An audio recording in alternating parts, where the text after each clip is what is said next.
Sveiki kanalo žiūrovai. Štai ar atėjo metas mūsų rubrikai Akašų kronikos, kadangi prasidėjo ruduo, tai tradiciškai mes bandysime įžvelgti arba apžvelgti, kas gali nutikti per šį rudenį ir kokie įrašai yra ryškiai matosi Akašuose, kvantiniuose laukuose.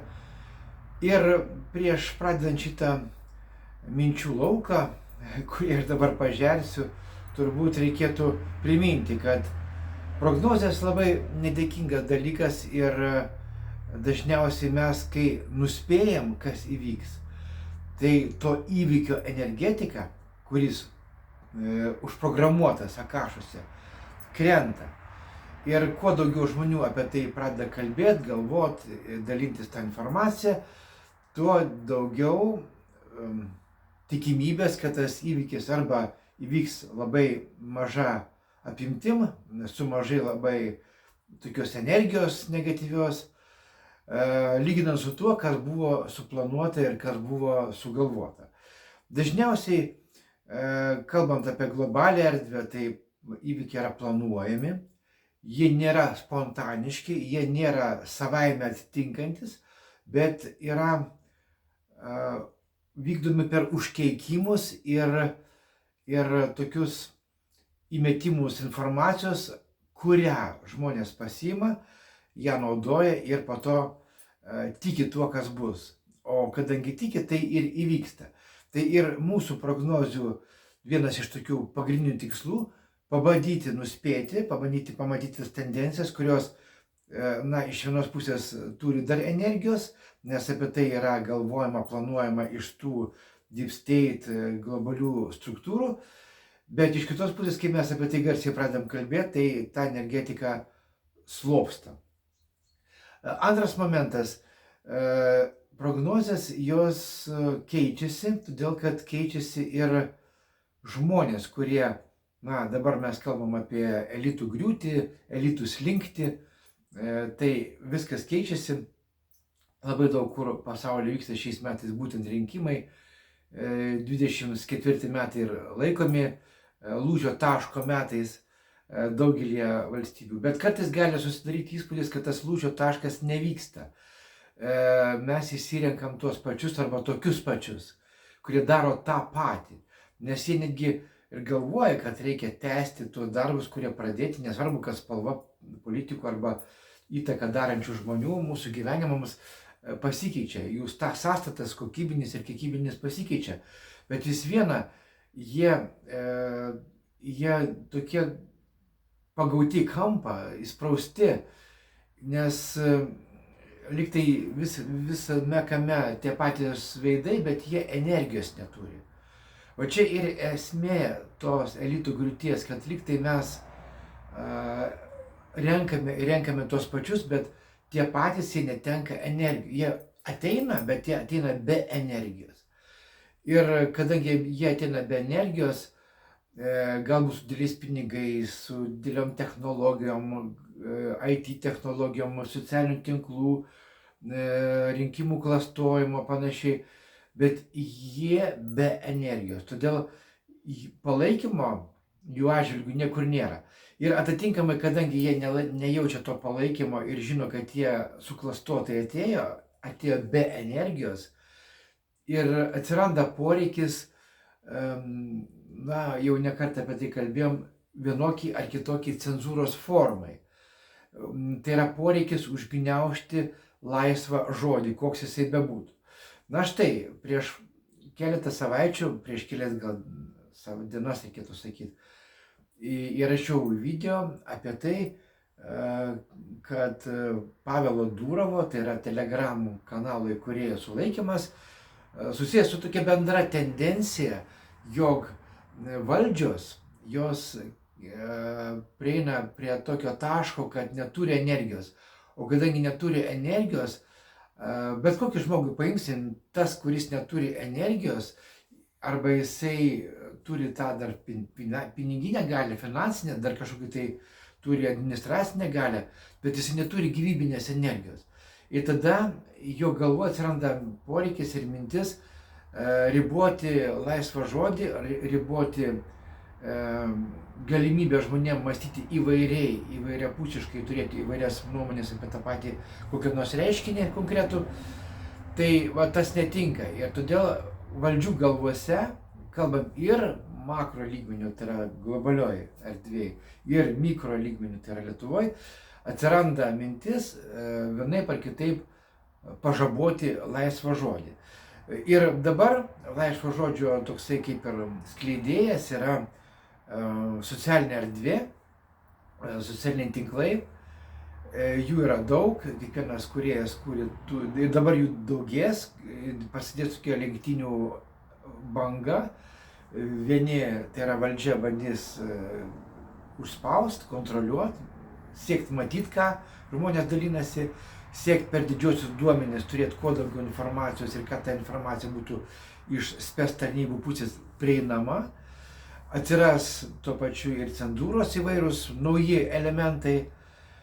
Kitaip tariant, visas tas fonas lenkiamas prie to, kad per socialinius tinklus mes negalėsim kalbėti, rašyti ir keistis informaciją laisvai, taip kaip mes buvom įpratę tai daryti prieš 20 metų, o jo labiau 90-aisiais, 2000-ųjų pradžioj, kai apskritai buvo laisvo žodžio tokia pikas, eros viršūnė, kai mes buvom antiek laisvi, kad mes nebijojom dalintis ir rašyti, ką nori.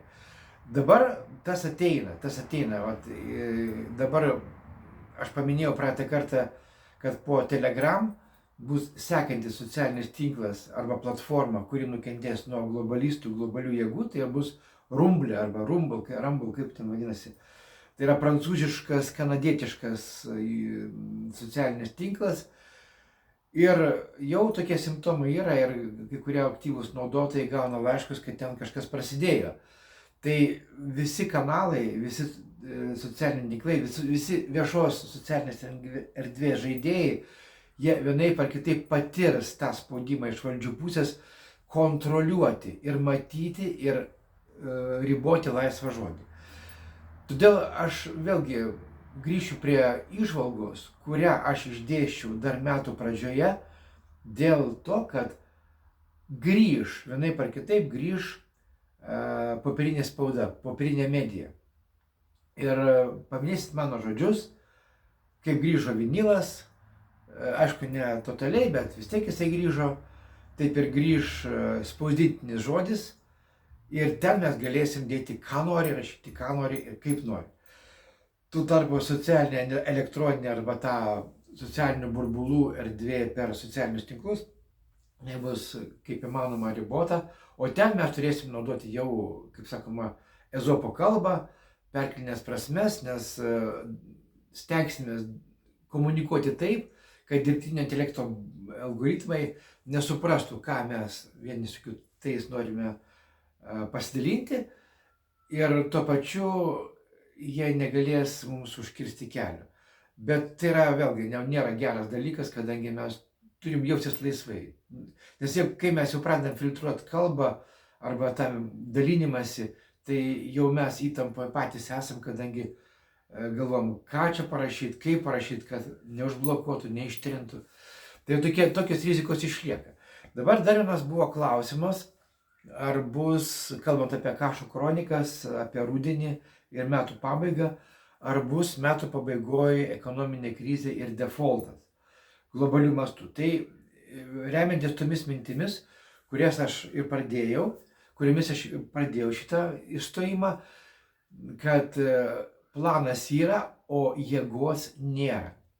Planas yra, o jėgos nėra. Tai reiškia, kad nors ir globalios jėgos tą yra suplanavusios ir jos tenksis tą krizę sukelt, tačiau nepavyks, nes pasaulis jau mato ir žmonės jau turi tą regėjimą ir dabar daug kas apie tai kalba, o jeigu kalba, tai vadinasi ta energetika dar to būsimo įvykio sumažės ir tas defaultas arba ta krizė nebus tokia gili, kaip tikimasi.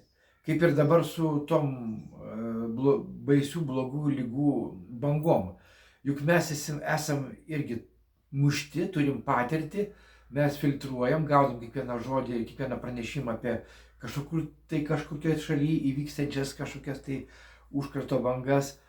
Ir iš karto mes jau mastom, ar nebus čia taip, kad globalistai, dipsteitininkai, tos jėgos, kurios nori atvesti į seną pasaulio tvarką, norės sukelti dar vieną bangą panašią kaip 2022 metais.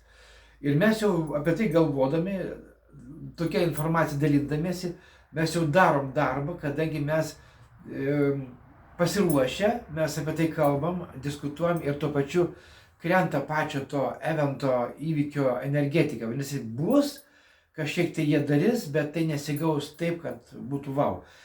Čia reikia iš jų pusės mąstant, iš tų globalistų pusės mąstant, kažko labai netikėto, kad visi išsigąstų. Tai gali būti, nebent kokie nors ateivių kontaktai ar dar kažkas tai tokio. Arba labai stipri technogeninė, geopatogeninė arba klimatinė katastrofą, apie kurią aš irgi jau kalbu nuo metų pradžios, kad tas yra suplanuota. Ir jinai bus kaip karščio banga, po karščio bangos bus kažkokia tai kritulių banga, tai išaugs vėl kažkokius tai geopatogeninius, klimatinius ir panašius, o galbūt technogeninius reiškinius. Ir jų mastelis bus toks didelis su aukom, su sugriovimais, kad negi karas rytuose bus jau antroje, trečioje vietoje. Ir tam reikia, mano galva, labiau ruoštis negu kad defaultui ir baisios lygos bangom. Nors, nesakau, viskas yra ant kortos ištraukta, jau kelintą kartą kalbu apie tai, kad visi apokalipsės raiteliai dabar išvaryti iš arklydžių ir jie paruošti pakinkyti ir nežinia, kuris iššoks arba visi kartu gali iššokti. Jiems reikia įvesti į visuomenę daug baimės, kad visuomenė būtų kuo labiau įelektrinta, įbauginta ir per tą baimę arba tos baimės fone vykdyti įvairius reformos žingsnius, kurie atvestų prie totalios globalios diktatūros per skaitmenizaciją, per dirbtinį intelektą ir panašiai. Apie ką aš jau irgi daug metų kalbu ir matau, kad ta tendencija yra. Ir paskutinis momentas, ką aš norėjau pasakyti šio išstojimo metu, nebijokime ir kalbėkime apie bet kokias sąmokslo teorijas, dalinkimės apie bet kokią grėsmę, kuri ateina iš kažkur kažkas. Jeigu mes apie tai kalbam, mes turim kalbėti be baimės ir tiesiog pasiruošti. Jie sugalvojo tą, aną, trečią, mes apie tai kalbam, mes jau žinom. Ir tas kvantiniuose laukuose galbūt parašyta, galbūt mes įskaitom tai kaip tendenciją, bet nebūtinai ta tendencija turi įsipildyti. Tai štai, atsakymas į klausimą, ar bus krizė ir taip ir ne, jeigu mes būsim tam pasiruošę ir apie tai kalbėsimės ir apie tai daug keisimės informaciją, plačiai dalinsimės, kaip ir dėl baisios ligos, kaip ir dėl kitų dalykų, tai galimai tai bus tik tai toks burbuliukas mažas, bet nesprogs. Tai ir apskritai jiems yra sunku dabar sukelti kažkokią didesnę krizę, dėl to jie stengiasi ir pažaboti tą laisvą žodį, užgniauždami įvairius iki šiol dar buvusius nepriklausomus socialinius tinklus, kuriuose dar laisvas žodis egzistuoja. Jie nori viską matyti, valdyti, kontroliuoti, tada įves cenzūrą, vis tiek žino, kad žmonės pripratę yra per socialinius tinklus gauti informaciją, spauda jau yra nupirkta, elektroninė spauda, žiniasklaida, tai yra portalai, žinių portalai. Mes irgi tą patiriam, mūsų rajoninis laikraštukas irgi tą patiria įvairiomis formomis bandymą pastatyti mūsų į vietą. Tai nėra, kad ten baudžiama kažkaip, tai ne. Arba norima, kad mes klausytume kažkieno komandų, darytume pagal komandas, arba tiesiog mus niekina, arba žemina. Tai čia tas toksai cancel kultūros elementas, kai be kažkokių tai įstatyminių, administracinių arba kažkokių tai nurodymų iš viršaus sudaromos sąlygos, kad mes vienaip ar kitaip kontroliuojamai elgtumėsi. Tai visur tas vyksta, nuo žemiausio rajoninio lygmens iki globalaus. Tai reiškia, vat vėlgi, aš grįžtu prie to paties jau trečią kartą šitame išstojime, kad valdžios jaučia grėsmę, kad jų sumanimai neįgyvendinami arba neturi energijos ir jie patys neturi energijos. Tai lemia ir elitų griūtis ir kiti faktoriai, todėl jie imasi tų tokių drastiškų priemonių pažaboti laisvą žodį. Ir tas dalykas bus, su to susidursime, todėl irgi ta mintis, kad ateis laikas popieriniai spaudai vėl, tai negrįž tikrai. Na ir paskutinis momentas, ką aš norėčiau šiandien dar iškomunikuoti, tai atėjo ruduo, spalio 7 dieną vėl renku, nuo spalio 7 startuos nauja mokymų grupė. Registruoti jau po truputį galite dabar, man per Messengerio programėlę parašykite, ką mes darysim. Na, tą informaciją aš dar paskelbsiu raštu, padarysiu apie tai išstojimą per YouTube savo kanalus, per Facebooką, per Instagramus, bet trumpai tai mes mokomės biolokacijos, mes mokomės įžvalgos, mes mokomės gauti informaciją kvantinių laukų lygmenyje ir ugdyti savyje tą įžvalgą, ekstrasensiškumą, pradedant nuo sveikatos klausimų, baigiant bendrais tokiais globalių tendencijų įžvalgomis. Tai mes mokomės dirbti su švytuoklėmis, su svareliais ir be jų yra temos susijusios su, kaip antai, pažengusiems ir ne tik egregorai, regresiniai seansai, paskui santykių tema, kaip atlikti įvairius geopatogeninių zonų tyrimus, dingusių daiktų žmonių paiešką, taip pat labai didelis naujas paskaitų langas atsivers ypatingai šį rudenį, kas liečia sveikatą, sveiką maistą ir pasižiūrėsime į savo šaldytuvus ir parduotuvių lentynas ir suprasime galbūt, kad tenais lankytis kuo toliau, tuo labiau reikėtų vengti ir ieškoti galimybių naujai pažiūrėti savo mitybos įpročius. Nes tai, kas dabar vyksta komercijoje, tai maisto pramonės komercijoje, tai yra ne kas kita, o žmonių žudymas, žmonių naikinimo programa. Pradedant nuo tų vadinamų laistymų iš dangaus, baigiant chemiją laukuose, baigiant dar pieno ūkio griovimu ir panašiais dalykais. Ir po to visą tą chemiją naudojama perdirbant maistą ir pateikiant gatavus produktus į mūsų parduotuvių lentynas.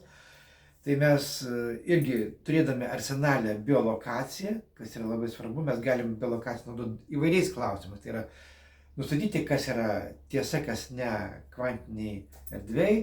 Tarkim, kažkokie politikai kažką kalba, mes galim iš karto pažiūrėti, ar jie nuoširdžiai kalba, jie meluoja arba įsisukinėja. Nors tai ir kūno kalba, apie tai kalba. Dar vienas momentas, kas bus rudenį, mes vėlgi bandysim per biolokaciją prieiti prie kūno kalbos, kas irgi yra labai svarbu. Na ir taip pat įvairūs dalykai susiję su maisto, mitybos įpročių pakeitimu, irgi naudojant įvairius tyrimo metodus, biolokacinius tyrimo metodus. Nes kartais būna taip, kad sako, parink man dietą, tu atmokė, tu valdai biolokaciją, aš galiu tą padaryti, bet kiekvienas žmogus, turėdamas tą įrankį savyje, išmokęs gali daug ką padaryti. Ir, tarkim, maistą susitvarkyti, ir interjerą namie, bute, sodyboje susitvarkyti, ir nusistatyti kažkokius tai, fizinio kūno negalavimus, jeigu jie atsiranda, tiek priežastis rasti, kadangi dažniausiai priežastis to būna dvasinės. Ir dar užbėgant į priekį, aš atradau, nu kaip, galbūt aš pats ieškodamas atradau, gal kiti jau senai žinojo tą, kaip mūsų mitybos įpročius lemia įvairios interferencijos. Ir aš tą pats praėjau, aš kalbėčiau ir kalbėsiu per savo patirtį, per savo šeimos ir artimų išgyvenimus. Ir turėdamas tą informaciją, aš dabar matau, kad jeigu tada prieš kokį 20, prieš 30 metų mes būtume turėję šitą informaciją ir tokias galimybės, tai mes ir patys būtume sveikesni, ir mūsų tėvai būtų gyvi likę, ir seneliai, ir mes visai kitą gyvenimo kokybę šiandien turėtume. Tai dabar, naudodamasis progą, aš kviečiu jau pradėti registraciją. Programa bus kitą savaitę paskelbta. Pagal tą tradiciją mes dirbsim 2 kartus per savaitę. Tik tai skirtumas tas, kad pirmą savaitės pusę, tai yra, tarkim, tai bus galbūt pirmadienis arba antradienis, vakarais, pavyzdžiui, vakarais bus paskaitos gyvai per Zoomą, bet įrašai liks, galės žmonės kada nori jas žiūrėti, kiek nori kartų žiūrėti. Tai bus pradmenis, o savaitės antroje pusėje bus jau gilesnės, tolimesnės temos, kaip naudotis tais įrankiais, tais gebėjimais, kuriuos mes atrandam, o mes kalbam apie biolokaciją ir pagalbą savo.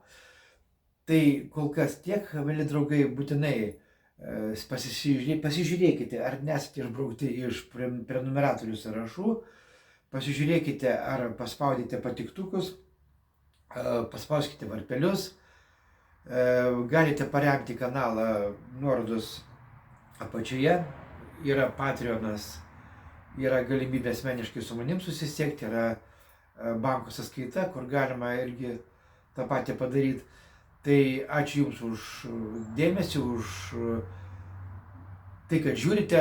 Kanalas yra blokuojamas, jis yra YouTube sąrašo dugne ir tik tai mes visi bendrom jėgom galime padaryti taip, kad jisai būtų iškeltas į viršų ir žmonės jį pamatytų. Ačiū Jums, iki kito karto, mėly draugai.